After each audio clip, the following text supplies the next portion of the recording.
Hi friends, ನಾನು ನಿಮ್ಮ ಗೌರೀಶ್. ಇಂದು ನಾನು ಶ್ರೀ ಕ್ಷೇತ್ರ ಕಾರಿಂಜೇಶ್ವರದ ಬಗ್ಗೆ ಮಾಹಿತಿ ನೀಡುವ ಒಂದು ಸಣ್ಣ ಪ್ರಯತ್ನ ಮಾಡ್ತಾ ಇದ್ದೇನೆ. ಶ್ರೀ ಕಾರಿಂಜ ಕ್ಷೇತ್ರವು ದಕ್ಷಿಣ ಕನ್ನಡ ಜಿಲ್ಲೆಯ ಬಂಟ್ವಾಳ ತಾಲೂಕು ಕಾವಳಿ ಮುಡೂರು ಗ್ರಾಮದಲ್ಲಿದೆ. ಮಂಗಳೂರಿನಿಂದ 35 ಕಿಲೋಮೀಟರ್ ಹಾಗೂ ಬಂಟ್ವಾಳದಿಂದ 14 ಕಿಲೋಮೀಟರ್.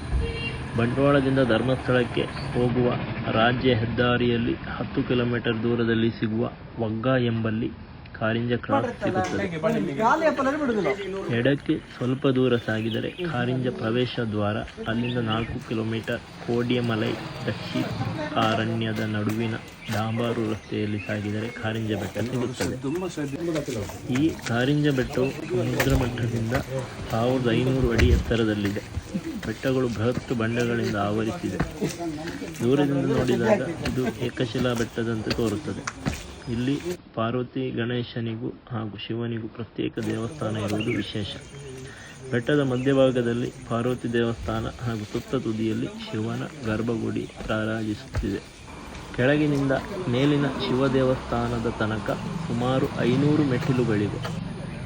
ಕೆಳಗಿನಿಂದ ಮೆಟ್ಟಿಲಲ್ಲಿ ನಡೆಯಲು ಆಗದೇ ಇರುವವರು ಪಾರ್ವತಿ ಗಣೇಶ ದೇವಸ್ಥಾನದ ತನಕ ಉತ್ತಮ ರಸ್ತೆಯ ಮಾರ್ಗವಾಗಿ ಹೋಗಬಹುದಾಗಿದೆ. ಈ ಕ್ಷೇತ್ರದ ಪೌರಾಣಿಕ ಹಿನ್ನೆಲೆ ಏನೆಂದರೆ, 4 ಯುಗಗಳಲ್ಲಿ ಇದಕ್ಕೆ ಬೇರೆ ಬೇರೆ ಹೆಸರಿದ್ದು ಭೂಕೈಲಾಸ ಎನ್ನುವ ಪ್ರತೀತಿ ಕೂಡ ಹೊಂದಿದೆ. ಕೃತಯುಗದಲ್ಲಿ ರೌದ್ರಗಿರಿ, ತ್ರೇತಾಯುಗದಲ್ಲಿ ಗಜೇಂದ್ರಗಿರಿ, ದ್ವಾಪರದಲ್ಲಿ ಭೀಮಶೈಲ ಹಾಗೂ ಕಲಿಯುಗದಲ್ಲಿ ಕಾರಿಂಜ ಬೆಟ್ಟ ಎಂದು ಉಲ್ಲೇಖವಿದೆ. ಇಡೀ ಬೆಟ್ಟ ಸುಮಾರು 25 ಎಕರೆ ಇದೆ. ಇಡೀ ಕ್ಷೇತ್ರವನ್ನು ಕೋಡಿಯಮಲೈ ದಟ್ಟ ಅರಣ್ಯ ಆವರಿಸಿಕೊಂಡಿದೆ. ಭೂಕೈಲಾಸ ಕಾರಿಂಜ ಕ್ಷೇತ್ರದ ಇತಿಹಾಸ.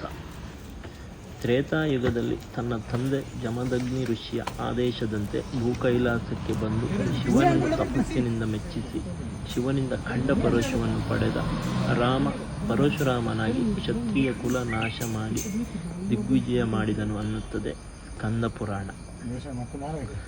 ಪುರಾಣದಲ್ಲಿ ಬರುವ ನವನಾಗದಲ್ಲಿ ಒಂದಾದ ಶಂಖಪಾಲ ಅನ್ನುವ ಶ್ರೇಷ್ಠ ಸರ್ಪ ಈ ಕಾಡಿನಲ್ಲಿಯೇ ವಾಸವಾಗಿದ್ದು, ಶಿವಭಕ್ತನಾದ ಶಂಖಪಾಲ ರಾತ್ರಿ ಕಾಡಿನಲ್ಲಿ ದೇವರನ್ನು ಪೂಜಿಸಲು ಬರುವಾಗ ಅವರ ಕೊಡೈ ಅಂದರೆ ತಲೆಯ ಮೇಲೆ ನಾಗಮಾಣಿಕ್ಯದ ಬೆಳಕಿಗೆ ಕಾಡು ಬೆಳಗುತ್ತಿದ್ದ ಕಾರಣ ಈ ಕಾಡಿಗೆ ಕೋಡಿಯಮಲೈ ಅನ್ನುವ ಹೆಸರು ಬಂದಿದೆ ಅನ್ನುವುದು ಉಲ್ಲೇಖ.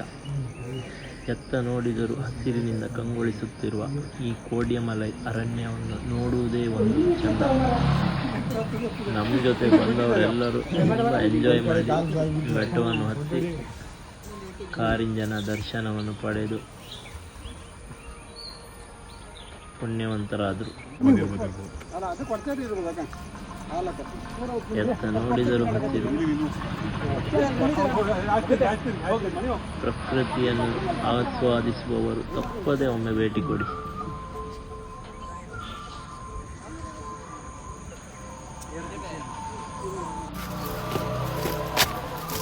ಮೆಟ್ಟಿಲು ಹತ್ತಿ ಹೋಗುವಾಗ ಅಲ್ಲಿ ಉಂಗುಷ್ಟ ತೀರ್ಥ, ಜಾನು ತೀರ್ಥ ಸಿಗುತ್ತದೆ. ಈ ಪುಟ್ಟ ಕೆರೆಗಳನ್ನು ಹಾಗೂ ಕೆಳಗಿನ ಗದಾ ತೀರ್ಥವನ್ನು ಮಹಾಭಾರತದ ಕಾಲದಲ್ಲಿ ಭೀಮಸೇನ ನಿರ್ಮಿಸಿದ ಎಂಬ ನಂಬಿಕೆ ಇದೆ. ದೇವಳ ಪಕ್ಕದಲ್ಲಿ ಇರುವ ಹಂದಿ ಕೆರೆಯು ಅರ್ಜುನನಿಂದ ಉಂಟಾಯಿತು ಎನ್ನುವ ಪ್ರತೀತಿ ಇದೆ. ಈ ಶಿವ ದೇವಾಲಯವನ್ನು ಜೈನ ಹಾಗೂ ವೈಷ್ಣವ ಶೈಲಿಯಲ್ಲಿ ನಿರ್ಮಿಸಲಾಗಿದೆ. ಈ ದೇವಸ್ಥಾನದಲ್ಲಿ ಶಿವರಾತ್ರಿಯಂದು ಹಬ್ಬ ನಡೆಯುತ್ತದೆ. ಮಹಾಭಾರತದಲ್ಲಿ ವರ್ಣಿಸಲಾದ ಅರ್ಜುನ ಕಾಳಗದ ಚಂದ್ರದ್ರೋಣ ಬೆಟ್ಟ ಶ್ರೀ ಕಾರಿಂಜವೇ ಆಗಿತ್ತು ಅನ್ನುತ್ತದೆ ಪುರಾಣ. ಅರ್ಜುನನಿಗೆ ಪಾಶುಪತಾಸ್ತ್ರ ಇದೇ ಬೆಟ್ಟದಲ್ಲಿ ಶಿವ ಪಾರ್ವತಿ ಸಮೇತರಾಗಿ ಪ್ರದಾನ ಮಾಡಿದ್ದರಂತೆ.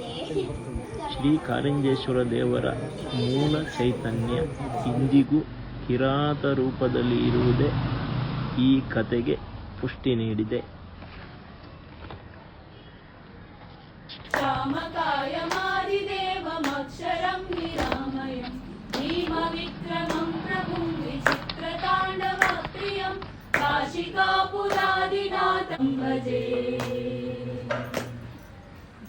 मुक्तिदायकं प्रशस्तचारु विग्रहं भक्तवत्सलं सितं समस्तलोकविग्रहं विनिक्वणन्मनोज्ञहेम किङ्किणीलसत्कटिं काशिकापुरादिनाथ कालभैरवं भजे। भजे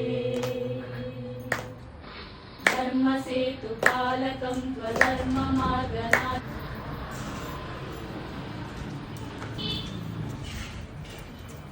ಶ್ರೀ ಕಾರಿಂಜನ ದರ್ಶನವನ್ನು ಪಡೆದು ನಾವು ಅಲ್ಲಿಂದ ಹೊರಟೆವು.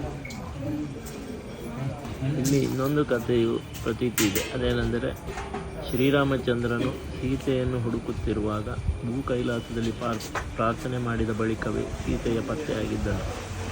ಸೀತೆಯನ್ನು ಕರೆದುಕೊಂಡು ಬರುವಾಗ ಇದೇ ಕ್ಷೇತ್ರದಲ್ಲಿ ಪೂಜೆ ಮಾಡಿ ಹೋದ ಉಲ್ಲೇಖ ಶ್ರೀ ಕ್ಷೇತ್ರ ಪುರಾಣದಲ್ಲಿದೆ. ಇಲ್ಲಿ ರಾಮನು ತನ್ನ ಕಪಿ ಸೈನ್ಯದ ಒಂದು ತುಕಡಿಯನ್ನು ಬಿಟ್ಟು ಹೋಗಿದ್ದನಂತೆ. ಇವಾಗಲೂ ಆ ಕಪಿ ಸೈನ್ಯ ನಮ್ಮನ್ನು ಸ್ವಾಗತಿಸುತ್ತಿರುತ್ತದೆ.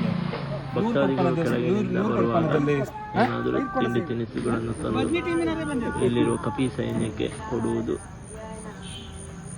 ದಿನನಿತ್ಯ ನಡೆಯುತ್ತಿರುವ ಒಂದು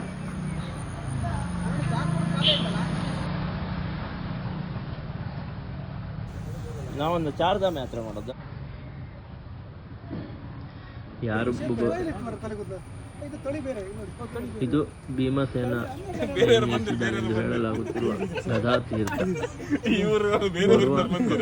ಪ್ರವಾಸಿಗರು ಯಾರು ಕೂಡ ಪ್ಲಾಸ್ಟಿಕ್,